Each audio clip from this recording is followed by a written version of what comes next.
पूरा दिल्ली एनसीआर प्रदूषण की मार झेल रहा है। प्रदूषण से रोकथाम की तमाम कोशिशों के नाकाम होने के बाद दिल्ली सरकार ने प्राइवेट ऑफिसेज को 50% ऑन साइट वर्कफोर्स के साथ काम करने की सलाह दी है।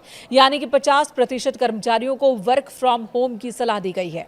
पर्यावरण मंत्री मनजिंदर सिंह सिरसा ने इस बात की जानकारी दी। उन्होंने कहा कि ग्रेप 3 के तहत ही दिल्ली सरकार प्रदूषण नियंत्रण उपायों को सक्रिय रूप से लागू कर रही है। सार्वजनिक स्वास्थ्य और वायु गुणवत्ता की रक्षा के प्रयासों को तेज किया गया है।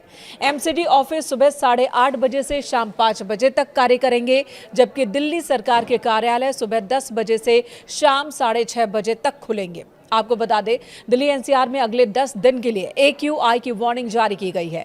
केंद्रीय पृथ्वी विज्ञान मंत्रालय के तहत आने वाली फोरकास्टिंग बॉडी ने कहा कि अगले 10 दिनों तक एयर क्वालिटी बहुत खराब कैटेगरी में ही रहने वाली है, इसमें कोई सुधार नहीं होने वाला। जिसके बाद डिसीजन सपोर्ट सिस्टम यानी कि DSS के मुताबिक दिल्ली के PM 2.5 लेवल में अलग अलग पॉल्यूशन सोर्स की जानकारी मिली है।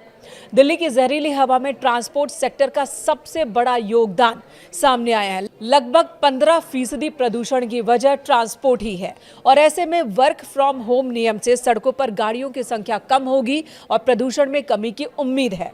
फिलहाल दिल्ली में ग्रेप 3 लागू है। दिल्ली सरकार ने प्रदूषण पर रोक लगाने के लिए 11 नवंबर को लागू किया था ग्रेप 3, लेकिन इससे कोई फायदा नहीं हुआ।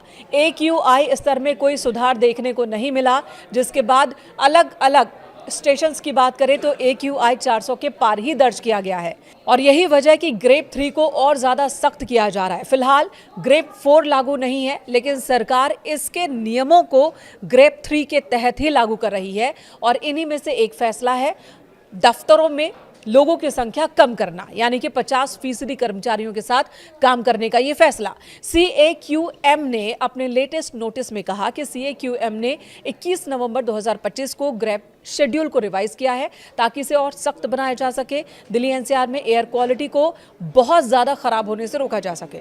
सुप्रीम कोर्ट के प्रपोजल को मंजूरी देने के बाद यह फैसला लागू किया गया है और इसके तहत गैर जरूरी निर्माण कार्यों पर रोक लगाई गई है। खुदाई और BS4 वाहनों पर पहले से ही प्रतिबंध है। नियमों को और सख्त किया जा रहा है। ऑफिसेज को भी ये कहा गया कि चाहे वो प्राइवेट हो या सरकारी दफ्तर, वहां 50% वर्कफोर्स के साथ ही काम करें।